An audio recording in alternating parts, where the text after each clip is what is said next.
ఓం శ్రీ గురుభ్యో నమ. గురువు 119 రోజుల పాటు వృషభ రాశిలో వక్రస్థితిని పొందుతున్నాడు. గురువు వృషభ రాశిలో అక్టోబర్ 9వ తారీఖున మధ్యాహ్నం 2 గంటల 40 నిమిషాలకి మృగశిర నక్షత్ర 2వ పాద ప్రవేశంతో ప్రారంభమైన గురువు వక్రగతి ఫిబ్రవరి 9వ తారీఖు మధ్యాహ్నం 12 గంటల 40 నిమిషాల వరకు ఈ వక్ర స్థితి అనేది పొందుతున్నాడు. ఆ తర్వాత ఫార్వర్డ్ మోషన్ పొందుతున్నాడు, రుజుమార్గంలోకి వెళ్ళిపోతాడు. అంటే అక్టోబర్ 9వ తారీఖు నుంచి మనకి 2025 ఫిబ్రవరి 9వ తారీఖు వరకు కూడా 119 రోజుల పాటు వక్రస్థితిలో ఉంటున్నాడు. అంటే వృషభ రాశిలో సహజంగా 40 డిగ్రీల వెనక్కి వెళుతున్నాడని అర్థం. ఈ వక్రగతిలో పొందటం వల్ల గురువు ధనకారకుడు, సంతానకారకుడు, భాగ్యకారకుడు, లాభకారకుడు. ప్రతి రాశి నుంచి మనం చూసుకునేటట్లయితే 2, 5, 7, 9, 11 స్థానాల్లో గురువు మంచివాడని, సుఫలితాన్ని ఇస్తాడని, మిగతా స్థానాల్లో అశుఫలితాలు ఇస్తాడని మన గోచారం అనేది తెలుపుతుంది. ఈ గోచార విధంగా ఈ వక్రగతి, గురువు యొక్క వక్రగతి ద్వాదశ రాశుల మీద ప్రభావం ఏ విధంగా ఉందో ఒక్కసారి మనం పరిశీలన చేద్దాం. తులారాశి వాళ్ళకి గురువు వక్రస్థితిలో ఉండటం వల్ల ముఖ్యంగా వాళ్ళకి అష్టమ స్థానంలో గురువు వక్రస్థితిలో ఉన్నాడు. గురువు వక్రస్థితిలో ఉండటం వల్ల ఏదైతే గురువు వక్రగతిలో ఉందో మనకి కొంత సుఫలితాలు జరిగే అవకాశాలు ఉంటాయి. ఎలాంటి సుఫలితాలు కలుగుతుంది? గతంలో ఏదైతే డబ్బు పరంగా ఇబ్బందులు ఉన్న వ్యక్తులు ధనం చేతికొచ్చే అవకాశాలు ఎక్కువ ఉంటాయి.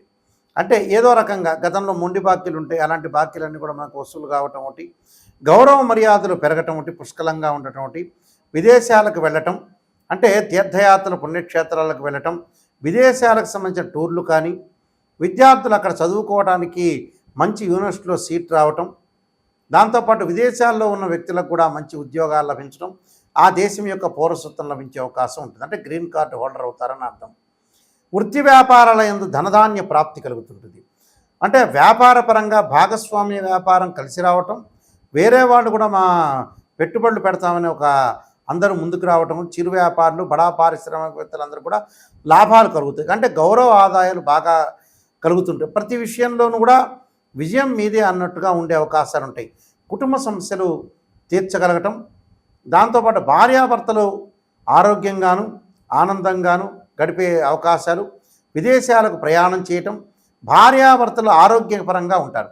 గతంలో ఆరోగ్యపరంగా ఇబ్బందులు ఉన్న వ్యక్తులకు కూడా అందరికీ కూడా ఆరోగ్యపరంగా అనుకూలంగా ఉండటం, పుణ్యక్షేత్రాల యొక్క సందర్శన అనుకూలించడం, భూములు, గృహము, వాహనాలు కొనుగోలు చేయటం, శీఘ్రంగా సంతానం కలగటం, వివాహ ప్రయత్నాలు వాళ్ళు ఏదైతే అనుకుంటారో మంచి సుసంపన్నమైన కుటుంబం నుంచి అమ్మాయి కానీ అబ్బాయి కానీ, మంచి ప్రవర్తన కలిగిన అమ్మాయి కానీ అబ్బాయి కానీ లభించే అవకాశాలు ఎక్కువగా ఉంటాయి. విదేశాలకు కూడా వెళుతూ ఉంటారు. అలానే మోసపోయిన వ్యక్తులందరినీ కూడా దూరంగా ఉంచడం, శత్రువులను కూడా దూరంగా ఉంచడం, గృహ నిర్మాణం, మంచి నిర్మాణం చేపట్టే అవకాశాలు, చెట్ల పెంపకాలు, జంతువుల యొక్క పెంపుడు జంతువులను సాకటం, ఇలాంటివన్నీ కూడా బాగా జరుగుతాయి.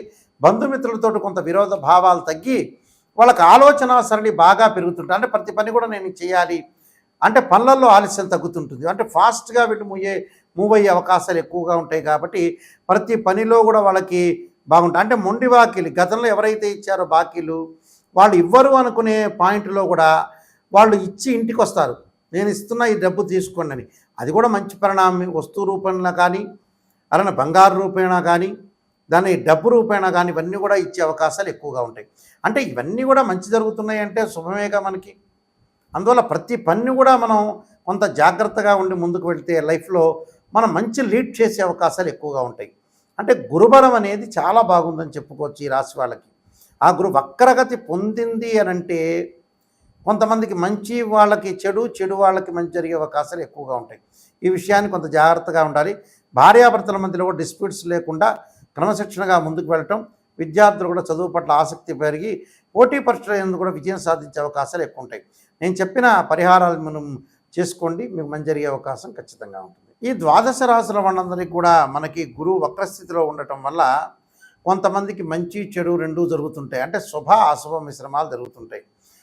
ఇక్కడ సహజంగా గురువు సంతానకారకుడు, కుటుంబకారకుడు, భాగ్య లాభాధిపతులకు కారకుడు గురువు. గురువు వల్ల ధనం కలుగుతుంది, సంతానం కలుగుతుంది, లాభం కలుగుతుంది. ఉద్యోగ ప్రయత్నాలు కానీ, విద్య యందు కానీ, వ్యాపార ప్రయత్నాలు కానీ ఇవన్నీ కూడా సఫలీకృతం కావటానికి, మరి శీఘ్రంగా సంతానం కలగటానికి, వివాహం కావటానికి కూడా గోచారీత్యా గురువు కారణభూతుడవుతున్నాడు. గురువు యొక్క అనుకూలత ఉంటే మన జీవితంలో మనం అన్నీ కూడా సాధించే అవకాశాలు బాగా ఎక్కువ ఉంటాయి. కాబట్టి గురువు యొక్క అనుకూలత సాధించాలంటే ఏంటి, మనకి గురువు బలం ఉండాలి అని అంటారు. ప్రతిదానికి కూడా గురుబలం ఉంటే మనం అన్నీ కూడా విజయం సాధించగలుగుతామని మనకి శాస్త్రంలో చెప్పబడింది. అంటే మిగతా గ్రహాల యొక్క కారకత్వం వేరుగా ఉంటుంది, గురువు యొక్క కారకత్వం వేరుగా ఉంటుంది. అంటే నవగ్రహాల్లో అతిపెద్ద గ్రహము, నవగ్రహాలు అంతా కూడా మేలు చేసే శుభమైన గ్రహం ఏమిటంటే గురువు. మన సహజంగా బుధ గురు శుక్రులు అనుకుంటాం. అలానే గురువు చాలా మేలు చేస్తుంటుంది. అంటే ఒక సంతానాన్ని ఇవ్వటం కానీ, వివాహం చేయటం కానీ ఇలాంటివన్నిటి కూడా కారణం. అందువల్లే మన గోచారీత్యా కానీ, జాతకరీత్యా కానీ గురుబలం ఉండాలి అని అంటారు. గురువు కేంద్రాల్లో ఉంటే చాలా మంచిది. 1, 4, 7, 10 స్థానాల్లో మనకి జన్మలగ్నం నుంచి మనం చూస్తే గురువు మంచివాడు అని అనుకుంటాం. అలానే గోచారీత్యా కూడా గురువు బాగుండాలిగా. గురువు బాగుంటేనే మన జీవితం లైఫ్ అనేది ఒక టర్నింగ్ పాయింట్ అనేది తిరిగే అవకాశం ఉంటుంది. కాబట్టి తప్పకుండా గురువు యొక్క అనుగ్రహాన్ని మనం పొందాలంటే మనం ఎలాంటి పరిహారాలు చేసుకోవాలి నిజంగా అంటే, గురువు యొక్క మంత్రాన్ని మనం చదువుకోవాలి ప్రతిరోజు కూడా. అంటే ప్రతిరోజు చదువుకోవాలన్న గురువు గారు అంటే గురువారం రోజున గురుహోరలో కానీ, ప్రదోషకాల సాయంకాలం పూట కానీ చదువుకోవటం వల్ల చాలా మంచి జరిగే అవకాశాలు ఎక్కువగా ఉంటాయి. దేవానాంచ ఋషీనాంచ గురుకాంచన సన్నిభం బుద్ధిమతం త్రిలోకేశం తమ నమామిం బృహస్పతి అనే మంత్రాన్ని, దత్తాత్రేయ స్వామి యొక్క స్తోత్రాన్ని, దత్త కవచాన్ని చదువుకోవాలి. ధనపరంగా ఇబ్బందులు పడుతున్న వ్యక్తులు కుబేర మంత్రాన్ని చదువుకోవడం చాలా మంచిది 119 రోజుల పాటు కూడా. అది ఏ మంత్రం అంటే యక్షాయ కుబేరాయ వైశ్రవణాయ ధనధాన్యాధిపతే ధనం ధాన్యం సమృద్ధిమే దేహిమే దాపై స్వాహ అనే మంత్రాన్ని చదువుకోవటం ఒకటి. అలానే విద్యార్థులకు విద్య ఎందు కాన్సన్ట్రేషన్ లేకపోతే దక్షిణామూర్తి స్తోత్ర పారాయణం చేయటం ఒకటి. అలానే శనగలు దానం చేయటం అదొకటి చేయాలి. అలానే శనగలు మనం ఏదైతే గుగ్గిళ్ళలాగా తయారు చేసి ఏ దేవాలయంలో సరే ప్రధాన అర్చకులకు ఇచ్చి వాళ్ళని భక్తులకు పంచమని చెప్పాలి. అప్పుడు గురువు యొక్క దోషం అనేది పోతుంది.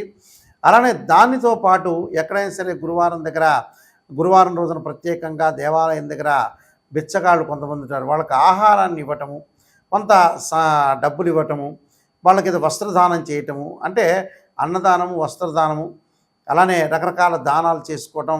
కొంతమంది వర్షాకాలంలో కానీ కొడుగు దానం అంటే పాదుక దానం ఇలాంటివి దానాలు చేస్తుంది. అంటే ఎవరికైనా సరే మనం మంచి చేయటం వల్ల మనకు మంచి జరిగే అవకాశం ఉంటుంది. పూర్వజన్మలో ఉండే కర్మ ఫలితం అంతా తొలగిపోతుందని మనకి శాస్త్రంలో చెప్పారు. కాబట్టి మీరు తప్పకుండా నేను చెప్పిన పరిహారాలు చేయండి.